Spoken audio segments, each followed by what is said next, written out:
So, welcome back, everyone, to the Huddle, your weekly thing where we help you with forward progress in your career. Except for last week, things happen, and but we got him back this week. So we have Mr. David Zach on.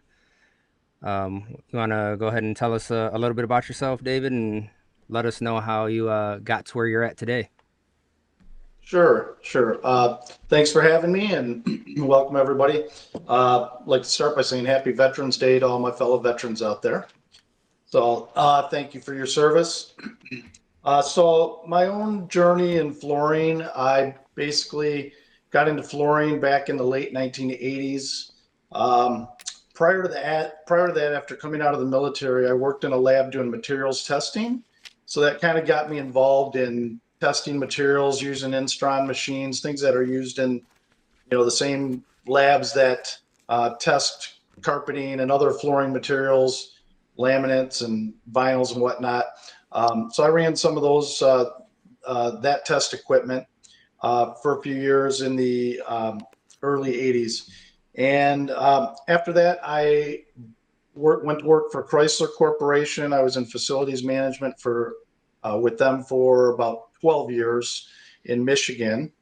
I've since moved out to Phoenix, Arizona, so we got some nice warm weather out here today.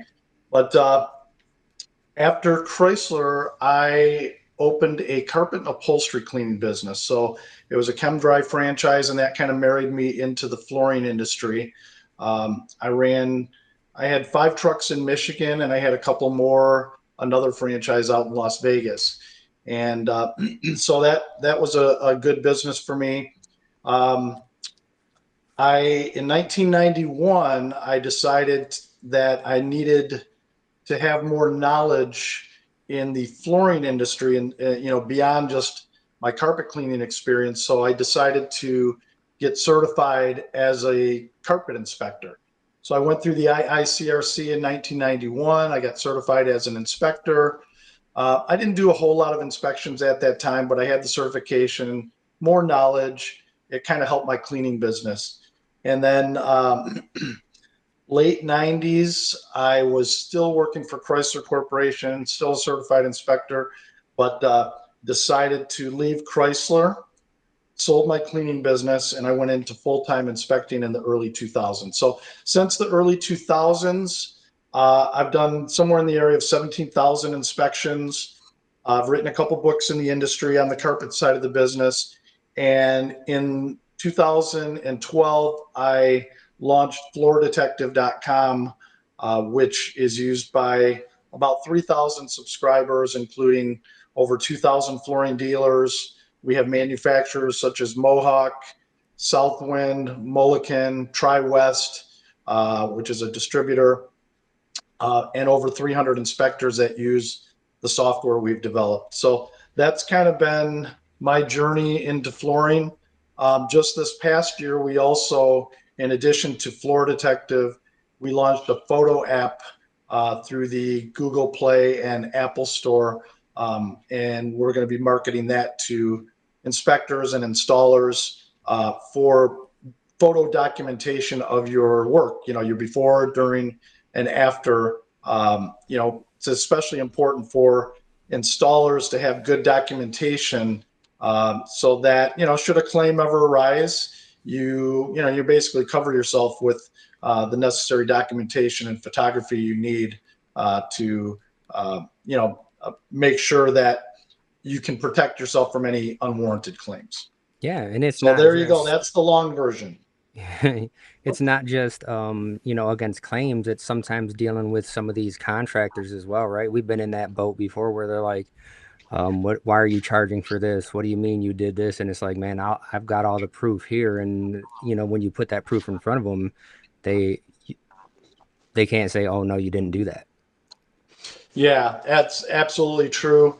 Even things just as simple as taking photographs of your adhesive cans and your boxes of material, the end labels and whatnot, any defective material that you have. So the photo documentation, I think, is an area that uh, could greatly be improved upon by installers throughout the industry. I think there's not enough of that type of documentation going on. Are And I you think that's something I'd really like to see improve from an installer standpoint. are you referring to the production dates and batch dates or batch codes that are on the material as far as taking the pictures of that? Yeah, all that stuff is important, even the instructions on the can. For let's say an adhesive, just as an example, that instruction on the can wraps around the can. So you might have to take, 3 or 4 pictures to capture it all. Just to have that to protect yourself, to make sure also that you're doing things in accordance with the guidelines. That's one of the biggest things, from an inspector standpoint. When we're looking at a claim, you know, the vast majority of the claims, we're comparing the work that was done, we're looking at what the complaint is, and we're comparing that with the installation guidelines or industry standards. So, for the installers to have that documentation, that information, and to certainly make sure that they're following that stuff, because many of the things we look at directly correlate with something on the guideline that was not followed. Subfloor prep, expansion space, trowel notch sizes, relative humidity, temperatures, pH of the concrete. I mean, all those different things, expansion space, all those different things are the kind of things that are in the guideline that need to be followed. And that's the kind of things that when we go out and look at a floor, we're judging, the complaint and the claim, and determining whether or not, the guideline met what was needed for that particular claim. So you're saying what I'm hearing is that you have methods, you have ways to find out if manufacturer specifications were followed or not, whether it's trowel notch size, whether it's moisture in the concrete, whether it's allowing the material to acclimate. That's what I'm hearing here. Well, not exactly. Not exactly. So obviously, when an inspector goes in, you're going in after the fact, right? So unless you're allowed to do or requested to do uh, destructive testing, some of those things you're not going to absolutely know with certainty. So there are some things, like, just as an example, subfloor flatness, right? Well, there's not any certain way to determine, you know, subfloor flatness over an installed floor. It's too late. It's beyond where I can definitively say the subfloor is or is not, out of tolerance. So there's some things that an inspector, they can make a judgment and say that the condition is consistent with, let's say a subfloor out of flat. Maybe the measurements we take over the top of the installed floor, you have a 5/16 inch dip within 10 feet. Okay. And, and the floor, let's say it's a luxury vinyl plank floor, and the end joints are breaking and there's deflection in those areas, right? So while you can't conclusively give a reading of what the subfloor was because it's covered now, you can say that the issue that's occurring, the claim that's you're being called to take a look at, is consistent with the subfloor flatness issue or deflection issue.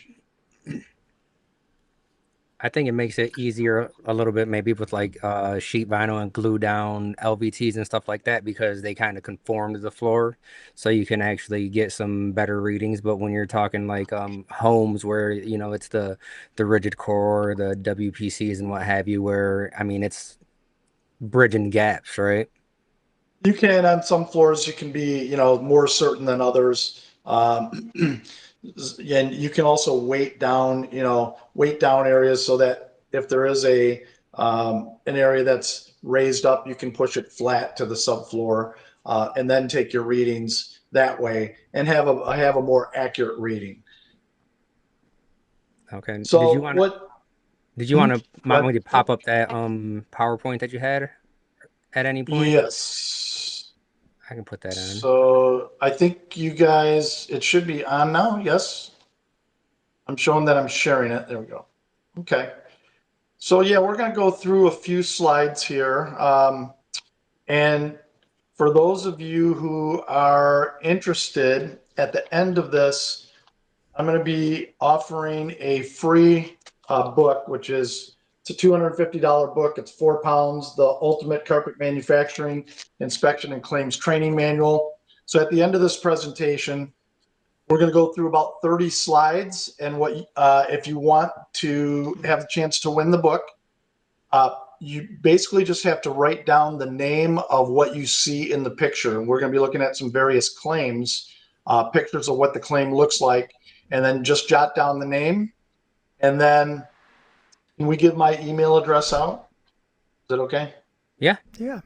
Okay. So my email address is flooring inspections, that's plural, at gmail.com.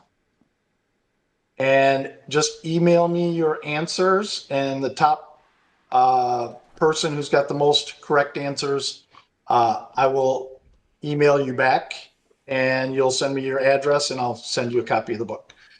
All right, so let's take a look here. We'll try not to spend too much time on this, but we'll just go through a few things, and then if there's questions, we can answer those. All right, so we've already talked a little bit about my experience and whatnot, so we won't go too much into this. And this is actually a presentation I did for the CCA Global Convention. I usually go there almost every year, sometimes every couple of years, and they'll have 100 or 200 people in the claims training room, and we'll go through some different things from a training standpoint. So what is Floor Detective? We're going to talk a little bit about Floor Detective. Floor Detective does four main things. We have a master list of all certified inspectors from every certification.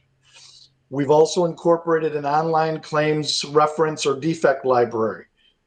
We have nearly 250 defects or claim reference pages, one defect or claim per page. So if you want to learn about buckling or cupping or checking or any number, delamination, any number of things, this is an extensive library that I've been putting together since 2009, and we have over 50 expert contributors that have either peer reviewed or provided their expertise to add their voices to the pages for accuracy purposes. So, there are manufacturers, in fact, that subscribe to Floor Detective just so their claims analysts can have access to the online claims reference library or the defect library. And then we've developed a state-of-the-art report writing program for inspectors. There's really nothing out there like it. We've been working on this for about 6 years now, and it incorporates a industry standards library, defect library, and a state-of-the-art report writing program. And then for manufacturers, we've developed a claims management system. So my largest client is Mohawk, and they use the system. It allows them to commission inspectors through the system and receive reports back through the system. So we've put a lot of development time between my developers and their developers into that. And other manufacturers such as Mulliken, Southwind, Dixie Group, some of these other companies also use the system as well.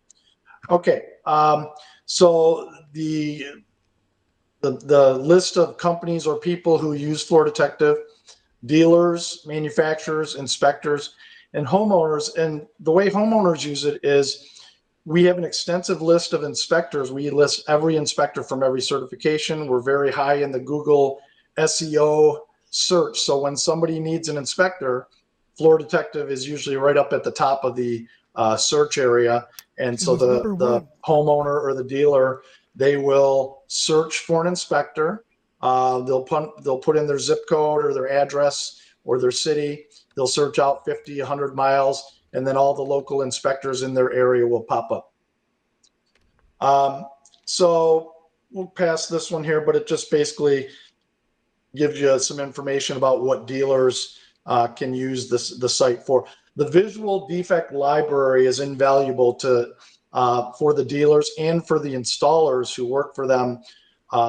I have one very large dealer out of Ohio that uses it, and they have their installers, and they have a lot of installers. They have their installers come in, and every day the installers will spend 10 minutes a day going through some of the defect pages just so that they're familiar with the claims that are being filed. We cover probably 95% of the most common claims that inspectors go out to take a look at in our defect library. So it's really important from an installer standpoint that if you do, get called back out to go look at a claim or a problem, you don't want to just wing it. You want to know what you're looking at. And our visual library within Floor Detective allows you to associate, what the issue is called. So now you're going to sound very intelligent when you're talking about the claim, and also photographs of what the issue looks like. And we'll go through a little bit of that. As I mentioned, Floor Detective defect pages are peer reviewed. I know that's extremely small, but we have about 50 peer reviewers. These are experts in the industry, everything from manufacturers, technical people, laboratories like professional testing labs, inspection trainers, high-end inspectors. We've got a laundry list of some of the best inspectors throughout North America.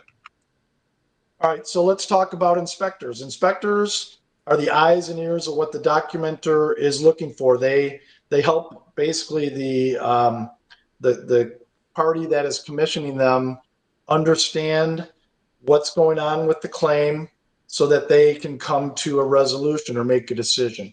So the Now inspector's when hired. you're saying like they're working for someone, right? Because I think a lot of installers are always on the end of it where they like the person that they're working for just kind of calls them up and then they send someone. But I don't think a lot of people know that you can actually hire your own inspector even if you don't like Okay. the results that came through. You can. And we're going to get into that just a little bit too. So, an installer can hire an inspector, a manufacturer can, a dealer can, an attorney can, an insurance company. Um, Anyone can hire an inspector. The inspectors that you're going to find in Floor Detective, in our inspector list, they're all independent, non-biased, third-party inspectors. Okay. They are supposed to be non-biased. Hopefully they are being non-biased. That is what they're, some of the inspection schools I've been through, you have to raise your right hand and swear you're going to be a non-biased third party. So hopefully everybody is abiding with that. I know, the knock on inspectors is, well, they're just going to side with whoever the commissioning party is. You know what? If that's been your experience, I apologize on behalf of the inspector community. The better inspectors, and I know who they are, they abide by they abide by the non-biased part of what they're supposed to be doing. But all inspectors should be non-biased, and they are searching for the truth and the facts and not worried about who the commissioning party is. And it's got to work that way because, if I get hired by a manufacturer or I get hired by a dealer or an installer, you know, I that report has got to be the same regardless of the commissioning party. Okay. And I'm going to run into that installer at some point, and I don't want them looking at me sideways like, oh, you always side with the manufacturer. Inspectors should side with the facts and the truth, and that's really all they should ever worry about. They should not worry that they're not going to get more work because they didn't side with their commissioning party. The better inspectors get work because they're honest, they're thorough, they know what they're doing, and they're non-biased. And so that's, any inspectors on this call, I mean, that's the way you should run your business, and I'm sure 99% of you are. Um, so the inspector is hired by one party, and so they have no obligation to give their findings to any other party. That being said, the report still needs to be a non-biased report. It's up to the commissioning party to provide that report to any other parties.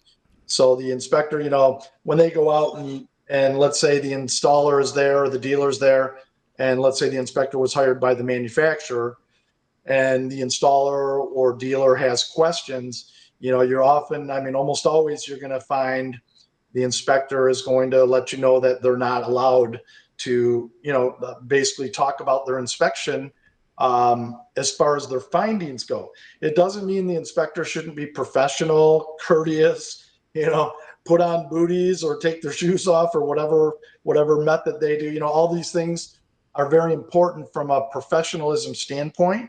But the same would apply if, let's say, an installer hired the inspector, and let's just say that the manufacturer had a representative at the job site, and the manufacturer started asking the inspector questions, but they weren't the commissioning party, the installer was. The same rule applies. The inspector is only allowed to provide their information to the commissioning party, unless, of course, the commissioning party authorizes them, and then they can. But until that time, it's the property of the commissioning party to do with or not to do with whatever they want with that report. So an inspector should have an eye for detail, necessary training, the ability to separate fact from fiction. Now that's important because, when you get to an inspection, people are telling you a whole lot of different things. Some are true and some maybe aren't true, because whoever, let's say a consumer is saying, that tear in the carpet or those snags in the carpet, they were there immediately after the installer left, right? And it's fine for an inspector to listen to all of that and even put it in the claim history part of the report, saying, Mrs. Smith said that these snags were in the carpet immediately after the installer left. Okay, it's fine for that, but it doesn't mean it doesn't mean it's a true statement. It doesn't mean it's true. The homeowner they may just want what they want, and they're willing to, stretch the truth, so to speak. So the inspectors can listen to all that, but they have to, be able, from a diagnostic standpoint, determine whether that is fact or fiction, right? And a good inspector can typically make a determination like that, as far as whether the homeowner or the installer, for that matter, the installer may say, yeah, we put 6 mil poly over the concrete, right? And it may not be true. So the inspector has to, use their training and knowledge to try and deduce what the facts are versus the fiction.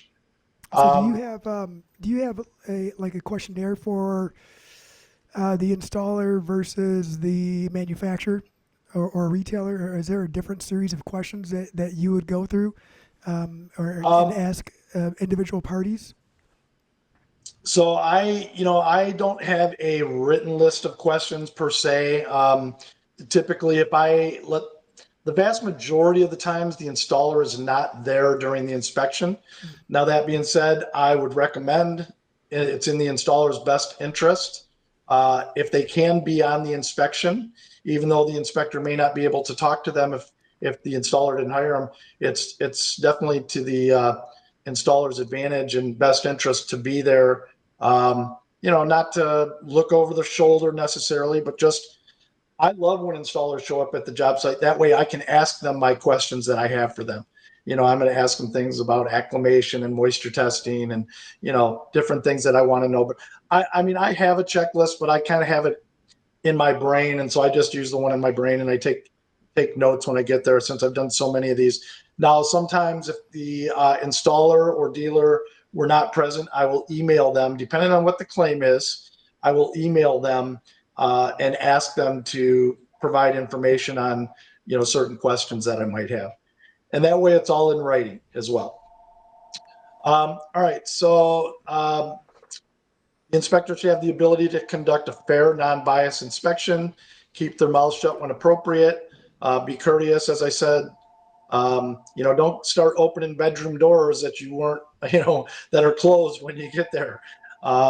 Just be courteous to people, because you don't want to add any more aggravation to a consumer who's possibly already upset about a situation, and they may think the inspector's coming in there and is planning on being one-sided.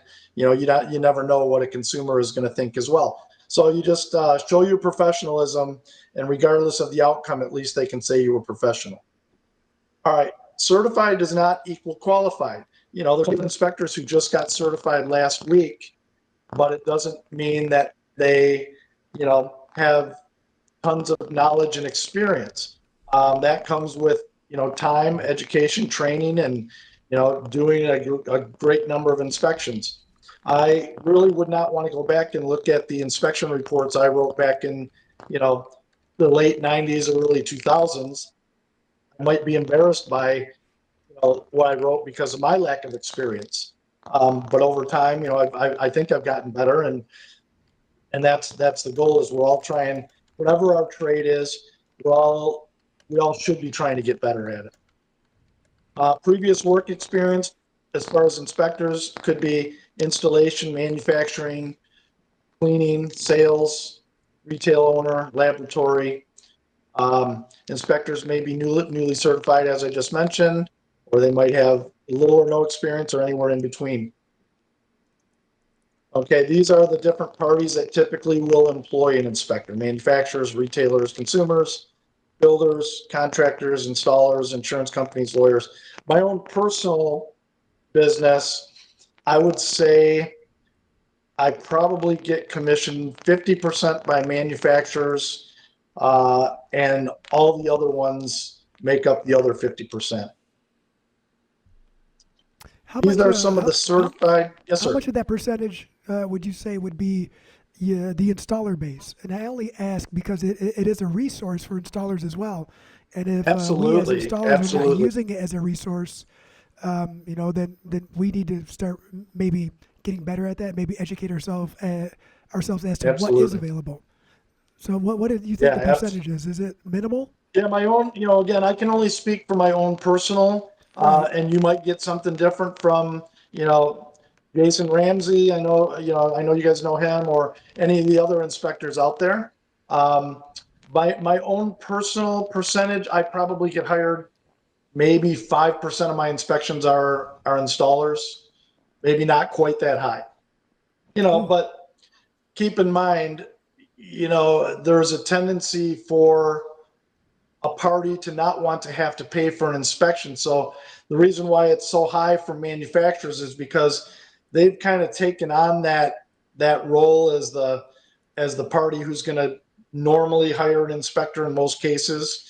Some of the other parties that hire us may be the result of, you know, a report that did not go the way that either the dealer or the installer thought it should go, and so that's why maybe a second opinion is needed, or maybe they don't trust that they're going to get a good result from letting, you know, the manufacturer or the dealer, so they'll hire us directly that way.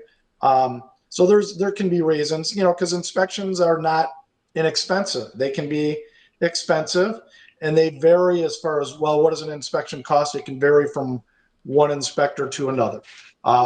Some are, you know, some are half of what others are, or a third of what others are.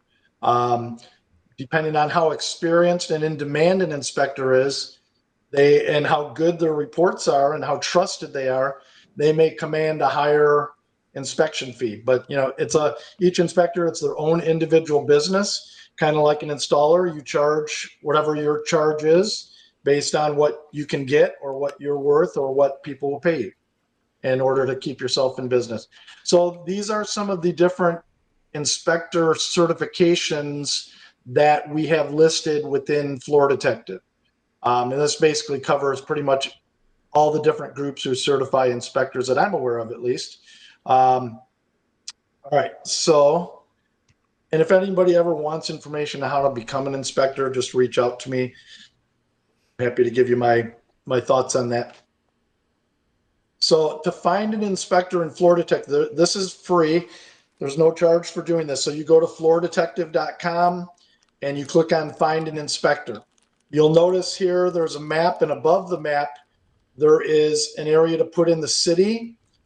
The next middle box there, which is a drop down, is what type of inspector are you looking for? Maybe you're looking for an NWFA hardwood inspector, or maybe you're looking for an LVT inspector, or somebody who does side match corrections like I do, or LVT inspector. So you can select what type of inspector or repair service you're looking for. And then you can search out anywhere from 50 miles to, I think it goes up to 500 miles. And so depending on Oh, how it goes far out further you than that. search.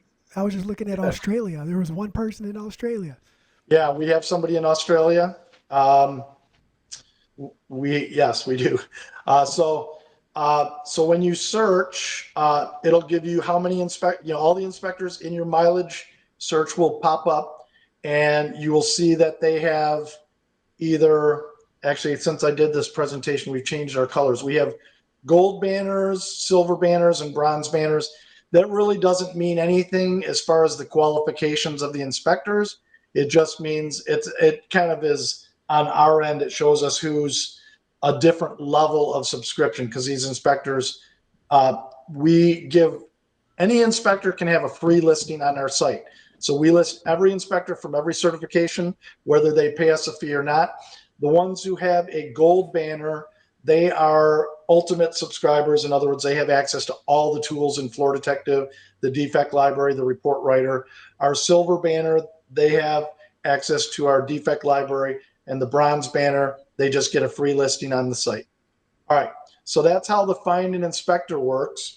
Once you find an inspector you want, and you can see that's my listing here in Phoenix, you can click on the little request inspection button at the bottom, and a form will pop up, and you'll be able to fill out the form. You're going to be able to put in the customer name, address, phone number, dealer information, product information. You can even attach installation guidelines or anything you want to the inspection request, and then you hit the send button in the request form. That will send the inspector a request. Now we're a conduit for that, but we have nothing to do with the commissioning. We don't get paid on any of this stuff. It's all a deal between whoever's commissioning the inspector and the inspector themselves.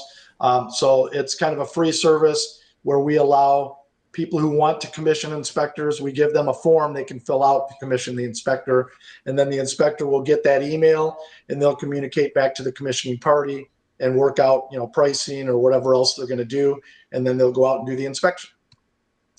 All right, so that's how you access Floor Detective. So our defect online reference library, this is part of our subscription. Now, as I mentioned, we have about 2,000 plus dealers who subscribe to this to have access to all these pages, which are just a wealth of knowledge of what causes different various flooring problems and things that you need to know.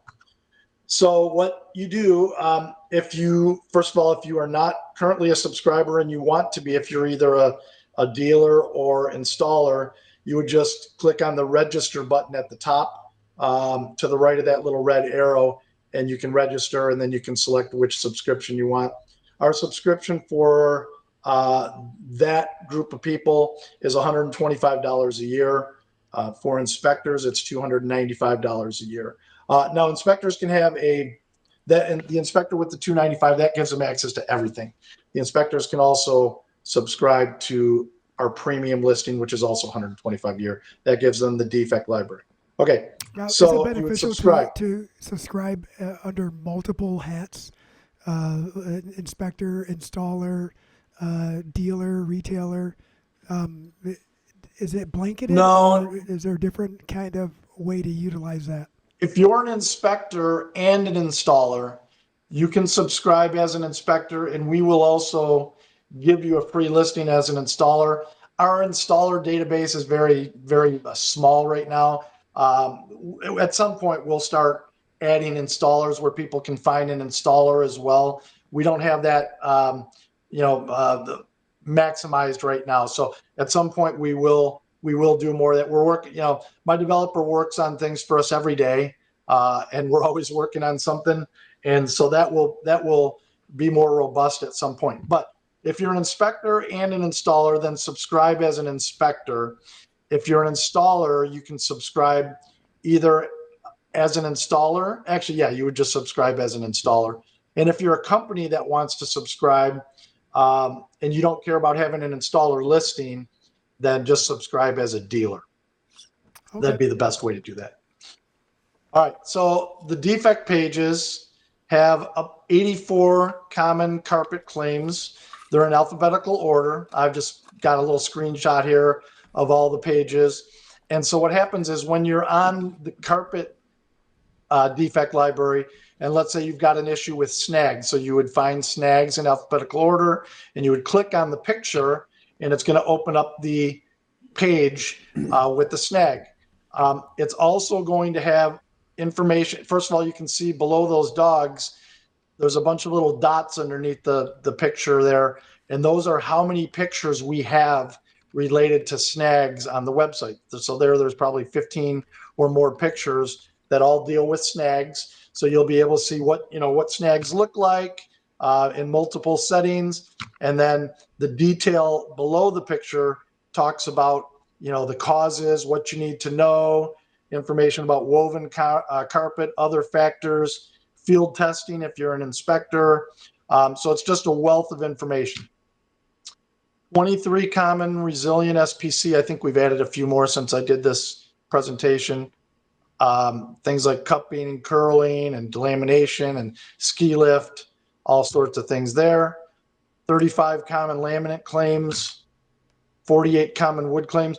Also, we have partnerships with different groups like the NWFA. They allow us to use, so we not only have our information, the NWFA, which is National Wood Flooring Association, allows us to use their technical reference manuals and whatnot, which help us bolster some of the information in our claims pages for hardwood. Also for tile, we have a partnership with the National Tile Contractors Association, and they allow us to use their reference material for anything that we want additional material that we didn't already have. So just as an example, let's say you have an issue with slivers and splinters in a hardwood job. So again, you can see below the pictures, there's about 12 or 15 pictures of splinters that will show up when you're on the website. And then the information about, the problems, causes, cures type thing to help you understand that issue. And, honestly, to be able to talk more intelligently with your consumer. If you're a dealer or an installer, you need to be able to speak, not just, wing it. You need to be able to speak intelligently about issues that your consumer is complaining about.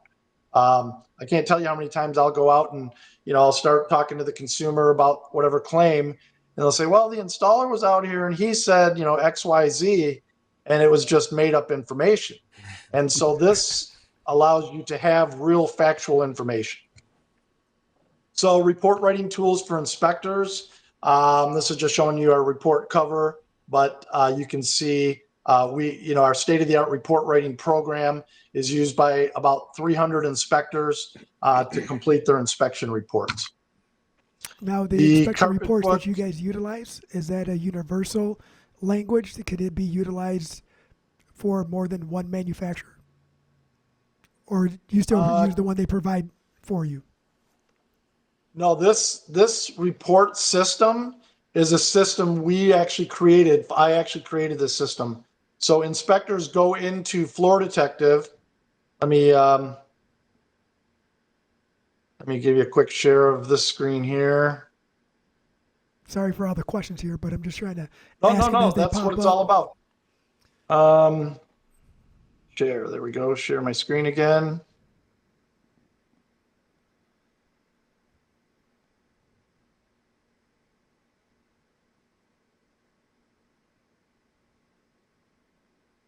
Bear with me as I find whichever screen I'm sharing. Who are those guys right there on the site? You'll have to, those are models. Yeah, so what I'm All right, doing is I'm actually navigating the website with you as you're going along. That's why I'm staring at the other screen. I'm trying to keep up with you because this is my first time navigating through it, and it's fairly easy.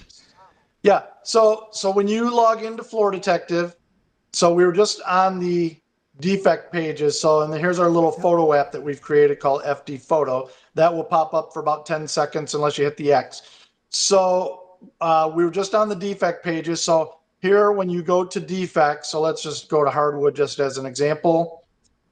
So you'll go and it's in alphabetical order. So let's just say that you have a issue with color change. Your customer says, "Hey, I just moved my rug and the color isn't the same anymore, or it's different in the closet." So this shows you what does color change look like. So these boards here were actually left in a closet. They weren't exposed to any sunlight or environmental conditions. This had a rug over the top of it right here. So this stayed dark and the area around the rug turned lighter.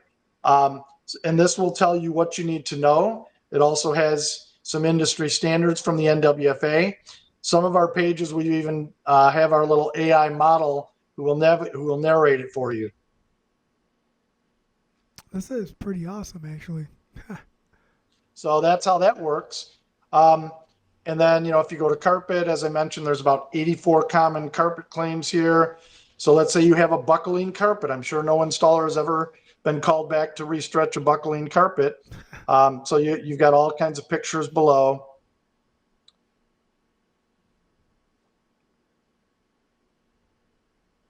And what you need to know, other factors, field testing, industry standards from the Carpet and Rug Institute. There's my little AI model again. Um, Laminate, swelling edges, that used to happen all the time. I'm not seeing too much of that nowadays, So but pet urine, moisture and whatnot, infiltrating the Scott core. says that it's a great site and it's so easy. A caveman like him can use it.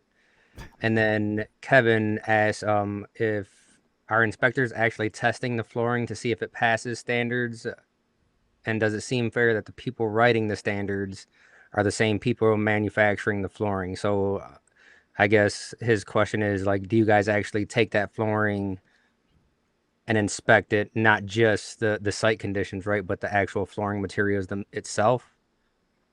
Yeah, I mean, it depends. I mean, it's a case to case thing, right? Different flooring, can be tested or not be tested.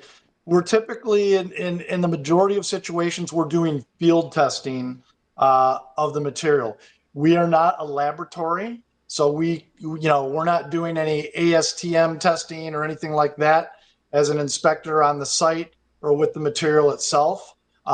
If that is necessary, that is a case where we would send information in, send the material into like an independent laboratory. Like for instance, the particular lab I use is Professional Testing Labs out of Dalton, Georgia.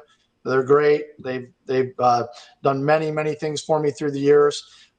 So in a case like that, yeah. So we can do moisture testing, get field readings and whatnot. But we're not doing ASTM testing in those cases where if it needs it, we're going to send that material in for manufacturers to test it, or for the laboratory. I'm sorry, for the laboratory to test it. In some cases, though, depending on who commissions us, um, let's say a manufacturer commissions us, they may want to test it themselves, so they'll ask us to send the material in, or they'll send it to an independent lab because all manufacturers don't have their own laboratories. So it varies from one case to the next. All right. So that is a little bit about the defect library. Also have tile and stone and luxury vinyl. Oh, you got some And great pictures then on here, and a lot of, uh, a lot of pictures that explain very common failures, and even if I'm not in the flooring industry and I found out about this website, it can help me troubleshoot some of my issues as a homeowner, as a consumer. It explains a little bit more than what I thought it would.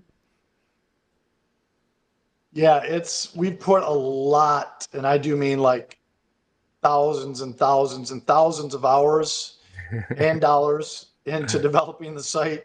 Um, and consequently, we do get some really good reviews from people using it. Um, as far as the I inspection report part I was of the system, gonna I'm sorry. we got one more thing because I was waiting for Kevin to say something. He says, "What about part two of his question? If it's Repeat. is it fair that the same people that are writing the standards are the same people that manufacture the flooring?" So when he says writing the standards, which standards are we talking about? If we're talking about like ASTM. ASTM, I mean, those are committees. And so if you have, I'm not on any, well, I am on a committee, but I have not participated in that part of it.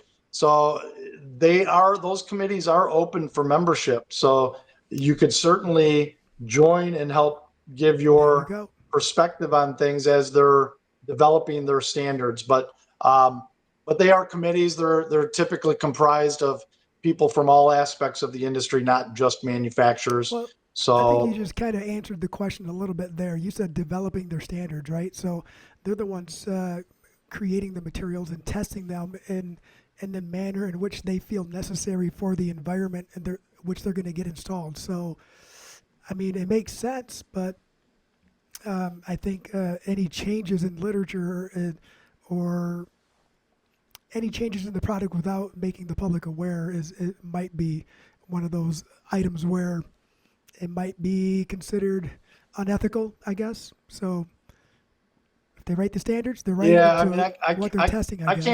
I can't really speak to that at all because, like I say, I have not participated in the ASTM part of it. I understand the concern. Maybe there's somebody out there more knowledgeable than myself about, how that process works. So it's one of those things. Like if I'm not part of it and participating in it, I don't want to, really comment on something that I'm not part of. So I'm going to leave that for others to discuss. But just, from a inspector stand or from a, rather from an installer standpoint, you know, the biggest thing is following the installation guidelines. Some of the standards that are going to be in the installation guidelines are going to be, like moisture testing and the methodology of that, not necessarily the testing of the material itself and how it's supposed to conform to, slippage, uh, dynamic coefficient for slippage and whatnot, things like that are within some of those standards. But like I say, those are committees that you can join and become part of and have a voice and counter disagreement you might have to try to get your point implemented. But that is beyond my knowledge, so I'm going to kind of leave that one alone. He said Kevin will be on another committee, Scott says. Excellent. Is that a Kevin I know? Kevin Keith, I don't know, Kevin. he's with Okay, so Roberts QEP. gotcha. All right. As far as the reporting system, and I'm not going to spend too much time on this because I suspect we probably don't have a lot of inspectors here. But the inspector's dashboard, basically, when they have an inspection to write, they're going to open up the report system. They're going to select what type of report they want to write the report in. So we have 9 different forms they can write the report in. So let's just say I'm doing a hardwood and it's going to be a detailed report. So I'm going to select my report form. And then I have 4 bullets up here of general information, history, indoor environment, observations, and comments. So my general is going to have things like claim number, inspection dates, commissioning party information, homeowner information, manufacturer's information, dealer information, installer information, general contractor, product, style, color, rooms installed, square foot, species, you name it. Property information. So this is kind of how the report system works. History and maintenance. The inspector will be able to put cleaning information in, indoor environment, temperature, humidity. I don't think the actual screen on here, it's been the same for a while, is actually updating to what you're looking at. Really? Okay. I'm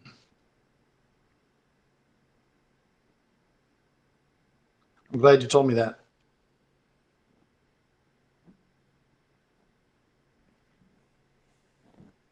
All Yeah, right. Daniel's got Let's better see if eyes.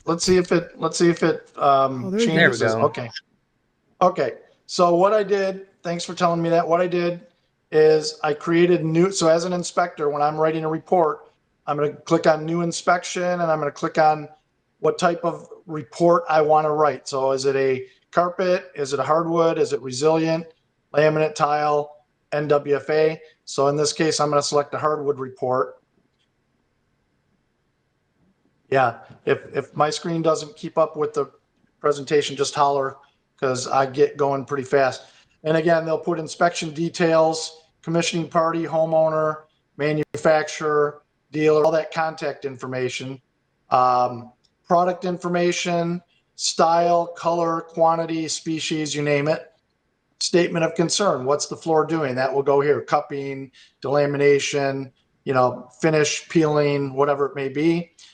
Property information, buildings, all these things the inspector will fill out. Building occupancy.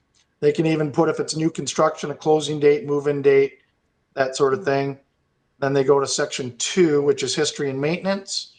And they can put in their cleaning information, products used, steam mop used, do-it-yourself, professional. And here, section 3, they can put in temperature, humidity, moisture readings, that they were given by the installer or build or a dealer. Foundation, what type of foundation? So if they select slab, it's going to change their uh, information that they fill in. If they select basement, and so on. So they'll fill in all this information, underlayment information, 6 mil poly or equivalent. Then they go to the actual part where they start writing the report. And here they can tell the commissioner if they're sending samples, they can put their shipping company in, claim history information. Now you'll notice this little sidebar populating. This is a user controlled industry standard library that the users can create their own industry standard library within our system.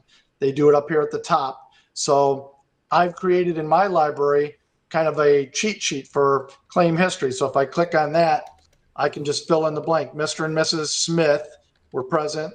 They stated the following: the flooring was installed, in January 2025. They noticed cupping 6 months after installation. The floor is cleaned by, so on. Observations and tests, physical description comments, rather. So here, the inspector can go ahead and complete the report, type in, bullets, things like that. Or if they have anything in their industry standard library that they've saved, they could pop it in here like a EMC chart or any number of other things. They can just pop it in, whatever they have saved in their library. And for anybody who wants training on this, I am more than happy to jump on a private call with you and do training on it as well. Uh, Applicable field tests. I was gonna say, I mean, a lot of what we talked about today is just, focused on the floor detective, which is awesome. I mean, it's a great resource, but I mean, how much of inspecting is actually doing what you're showing here versus the on-site stuff? Yeah, I got you. So thank you. So we're just going to end this part here. So this is how I kind of wanted to give you a glimpse of how the inspector completes their inspection report. Okay. So that is information on how the inspector completes the report. All right. So let me stop that share. And hey, just to forewarn you guys, I do got to take off here shortly. We got our first team practice today. So, and to okay. add on to Daniel's question after this, because I'll probably be gone by the time you get to it, is once your installer base grows, is there going to be a list or a series of to dos or what to look for and how to come up with a list while you're doing the installation, so that way you have your installer information and project information listed correctly for an inspector if it were to come to that. That's it. You can answer that later on if there's time. Okay. All right. You might have to summarize that for me because I'm not sure, 100% sure I got what you want. All right. So let's go to the, and I know we're probably running out of time here. So here's our little test. If you want to participate, write down your answers if you want to have a chance to get a copy of that book. There's There's 30. there's nothing on the screen. Thank you again.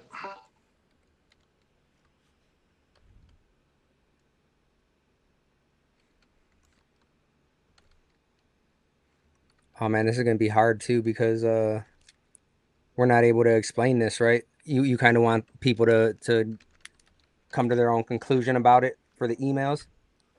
I want them to write down um, one or two words of what the picture is that they're seeing on the screen, what they would call it. And just trying to see why this is not showing up here. Window, there we go. Found it. Window.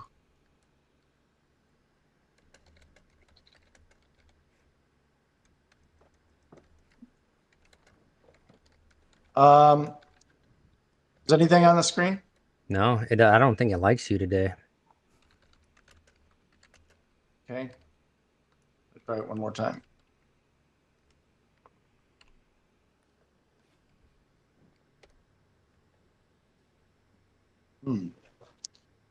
Okay. I tried to Well, I know what I'm going to question. do. I'm going to share the entire window, entire screen. And see if that works. Can you tell me if it's sharing the entire screen? No, I don't think it's gonna let us anymore. But Okay. Dang, very that's why you strange. gotta love software, right? Radio. Um, Oh, gentlemen, try I got to one check more out. thing So here. I'll see you guys later. Sorry to ditch you, Daniel. Okay, Thank we're you going for to try joining one us more this week, time. David. I appreciate it. Thank you so much. I appreciate you having me. All right, we're going to try one more time. And if that doesn't work, then, oh, there we go. I think that's it. We There have we it. go. Okay, good deal. Okay, so let's get down to understanding. Okay, I'm going to pass this. Okay, here we go. So write down what you would call each of these things. It's 30. We're going to go very quick. You're going to have about 5 seconds per picture to write it down. Number one, what would you call this condition going on in this photo? 5, 4, 3, 2, 1. Number two, not too many of you are going to know this unless you sat in one of my classes. This is carpet. This is happening close to a wall. What would you call these little indentations? The only reason I know that is because I've seen you present on it before. All right. Hardwood floor. What would you call this condition? 5, 4, 3, 2, 1. Carpet. What would you call this condition? This is correctable, believe it or not. Well, you should believe it. Steaming, pile lifting, as long as it's nylon. All right. The carpet color is around the perimeter edges here. And this condition in the middle of the photo, taking up most of the picture, what do you call that? 5, 4, 3, 2, 1. This condition occurs perpendicular to the flow of traffic, as you can see in the second photo. It even crosses from one color to the next. What is thing that that called? looks thing that looks kind of cool. I kind of want carpet that looks like that. There you go. This is a laminate floor. These edges are doing something. What is it? What are they doing? All right, 5, 4, 3, 2, 1. This is a hardwood floor. Got a piece of wood sitting on top. What do you call that condition of the floor that's installed below the one that's sitting on top of it? 5, Looks 4, like it 3, 2, 1. looks like they need a new floor to me. We've got some darkness going around the edges and underneath where the door was closed. What's that called? 5, 4, 3, 2, 1. Hopefully you guys are able to write this fast. What is this condition here? And it's the same thing that's going on. You can see I put a piece of leftover carpet on top of the installed carpet, and we have this dark and light area. What would you call this? And I'll just say there's no seams in that carpet. All right. This one, I'll be surprised if you get. What is this condition called? These are widthwise going across uniform, going across the width of the carpet. It's not cornrowing. I'll just say it's a manufacturing issue. What's it called? And it just looks All right. like a half-inch pattern in the carpet to me. It's not. That carpet is not supposed to have those lines. All right. This is a carpet along the edge. I've got a little carpet awl stuck in between layers. What's this called? What's the carpet doing?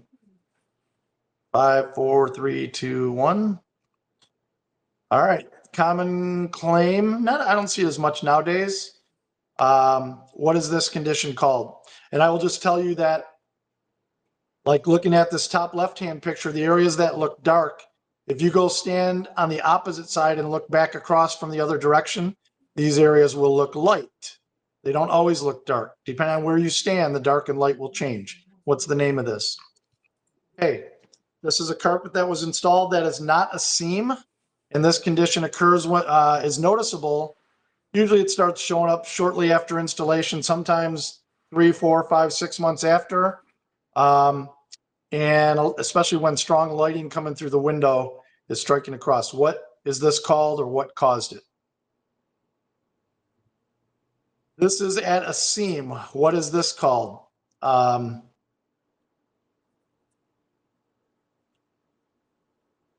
on one side looks different than the other. What is that called?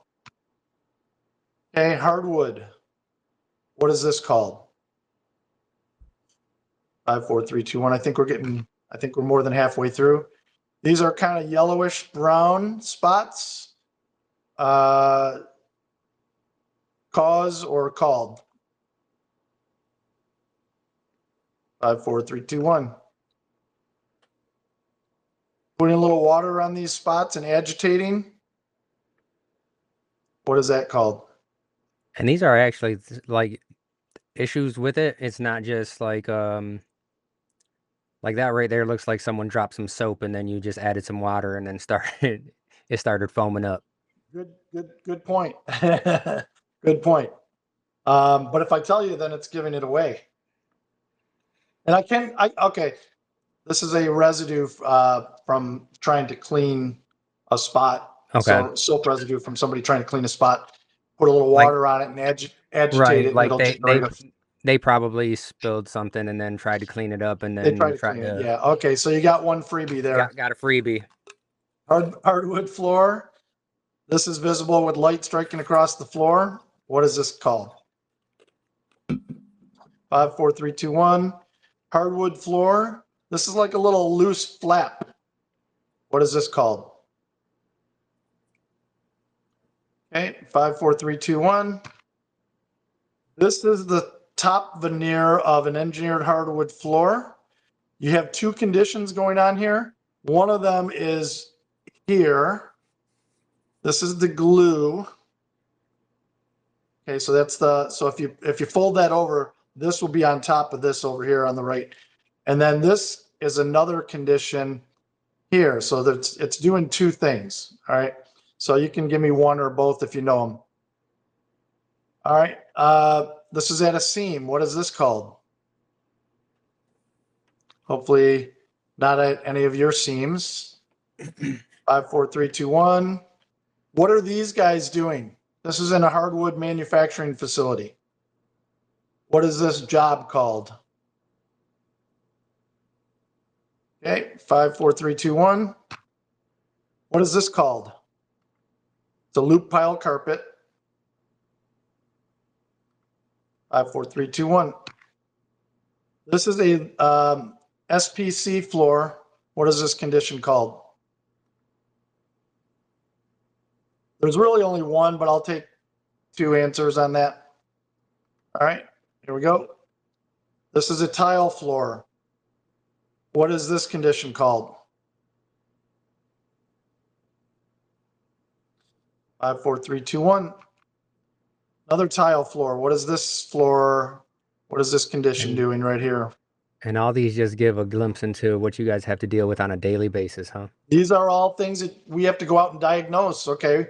So if you put on our hat for a minute, um, you know, there's a lot to think about and test and determine and read and whatnot to be able to put together a logical report that can pass muster and is accurate.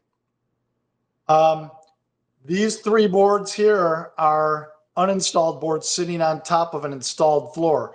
As you can see, the uninstalled material does not have the same condition that the installed material has. And this is a new home. What is this condition called? This lighter condition. And 99% of these photographs are all real photographs from my own personal inspections. This is a SPC floor installed over a wood floor that's glued down to concrete. Well, we already gave the answer away here.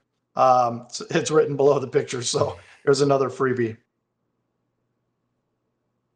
What is this? What are we doing here?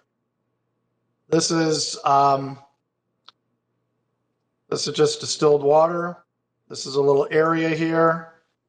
This is after taking the tape off. Same with this. This is before taking the tape off and doing the same thing with the water here, taking the tape off. What are we doing here? All right, so that is our little test. Again, my email address is flooringinspections, that's plural, @gmail.com. So I'm going to open it up to any other questions because I know we're over time here. Oh yeah, and I think that I just those pictures alone, I think it was great to see, what you guys actually have to deal with, right? Because we see things like this all the time too as installers, but typically we're always going in there to hey, we're ripping this up because it looks like this, not trying to diagnose exactly what's happened. But I think that's the misconception, right? Is that installers, we don't, no one looks at us like we need to go in there and figure out what's going wrong. But at the same time, if we're not going in there saying, hey, this is happening, what's going on with this before I put a new flooring down, then we're already falling behind because it could just end up doing the same thing anyways. Yeah, and I think, just like inspectors, we as inspectors, we need to raise the bar in our own industry to the highest level we can be. And installers need to do the same thing. Installers need to raise the bar, be as educated as possible, so that when you go into a situation where there is a claim or complaint, you're not deer in headlights, not being able to explain it to somebody you might need to be able to logically explain it to. So I think it's really important to from an education standpoint to learn as much as you possibly can. Absolutely, and I just want to pop this up here. We are having a giveaway next week. So, well, a giveaway, it's a raffle, right? Trying to support Denise for the passing of Dan Churchill that just happened recently. So we wanted to make sure that people are still giving them some love and making sure that they're showing up for the industry. He did a lot, so the least we can do is something back since he's no longer here. And Denise, we're thinking about you every day, and definitely reach out if there's anything we can do for you. Um, so this right here has it has some inspector tools in there too, so can play around with those. But inspectors, I think as an installer, when you don't know what you guys do, they kind of give you a bad rap. But once you get into the other side of things, when you're like, it's not always against the installer, right? You have to, there is those inspectors that are just trying to throw someone under the bus, right, and collect that check and on to the next one. But Yep. there's also some inspectors out there that take their job seriously, and we just have to let them do their job instead of always thinking that it's going to be against the installer. So we definitely, I know your job is an inspector's job isn't easy, right? There's a lot that goes into it, and as a flooring installer, I think that's one of the avenues that you have to look at as far as moving out of the installation and into inspection at some point, because your knees can only take so much. And I mean, I don't know, I'm not an inspector, so it has to be a little bit easier on your knees, right? You're not on your knees for 8 hours a day or anything. Right, right.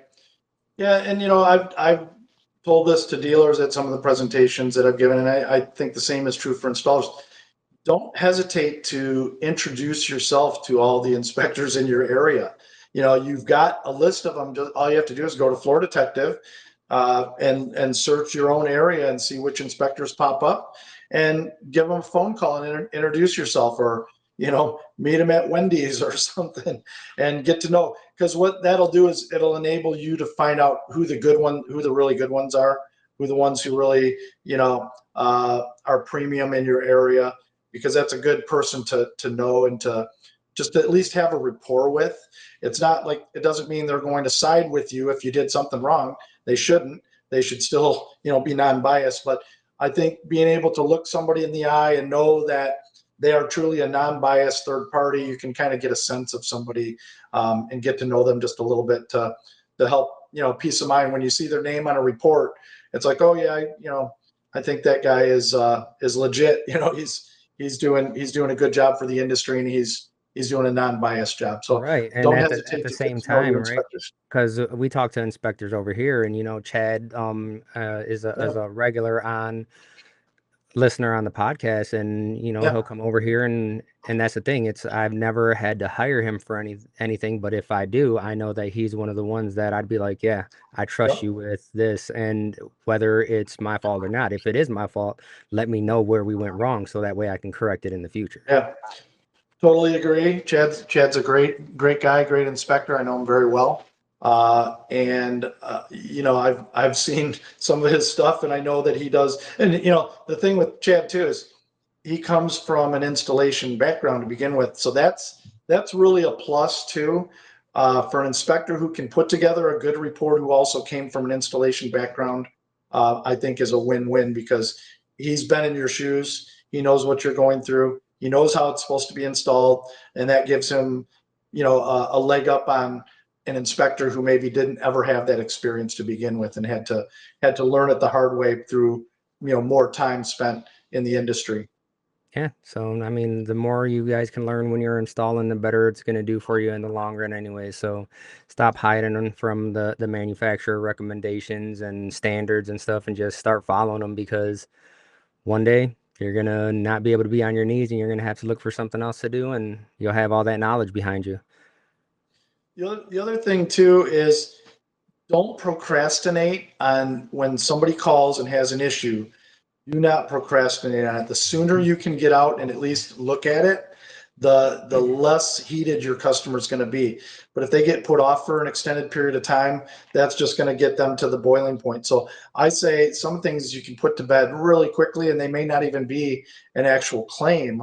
And if you get out there quickly, you get a customer that is, much more receptive than one that had to wait 2 months and constantly phone calls that aren't answered and whatnot. So Yeah, take those seriously and get out there right away, and that'll actually reduce your claims. absolutely. I mean, I had a call a couple weeks ago from a new client that we started working with, and it was, some carpet tiles that had it almost looked like half of them had a bunch of dirt on them. Like had something happened in manufacturing, but I took the call, and he was like, it's a few tiles. Will you come take care of this? I'm like, man, someone will be out there as soon as possible. Like a day later, we went and did it, and right after we did it, we start getting phone calls back like, hey, I like the way you guys work. You're not trying to hide from us. You're taking accountability and doing things in a timely manner. And that's all it takes sometimes, is just that little bit showing up, taking the And call. your reputation is everything. You build your reputation by how you've done things in the past. When I had my carpet upholstery cleaning business in Michigan back in the 80s and 90s, we had a little whiteboard, and on our whiteboard, our motto was Bob. Okay, BOB. What does Bob mean? It means bend over backwards. And we still try to carry that through today. even with our inspection businesses, we're on top of everything. We contact the customer right away. We get them scheduled right away. We get the report out right away, and we're professional the whole, every step of the way, from the time we answer the call to the time we get in the front door, and are respectful of everything there with the customers. And so those are very important things. So remember, BOB, bend over backwards. And that's where we're gonna end this one. Thanks, guys. Make sure you're liking and subscribing. Thanks, David, for everything today. A wealth of information. If you guys need anything, you can reach out to him. Flooring solutions@gmail.com. And that's where you're also going. Oh, wait. What? Flooring inspections at Inspection. Sorry. gmail.com. Flooring inspection. Because somebody not does solution. have flooring solutions, and they're not going to be too happy with everybody Hey, reaching out to them. So email flooring both of them just to- inspections, make sure flooring- it's inspections with an S, because there With an is S. somebody who has it without an S. That's why I said And then, of solutions, course, because I was thinking about floordetective.com the as well. S. There you go. Email them with your answers on those pictures. And thanks again, and we'll see you next time. Thank you so much. I appreciate your time, Daniel, and thanks everybody for tuning in.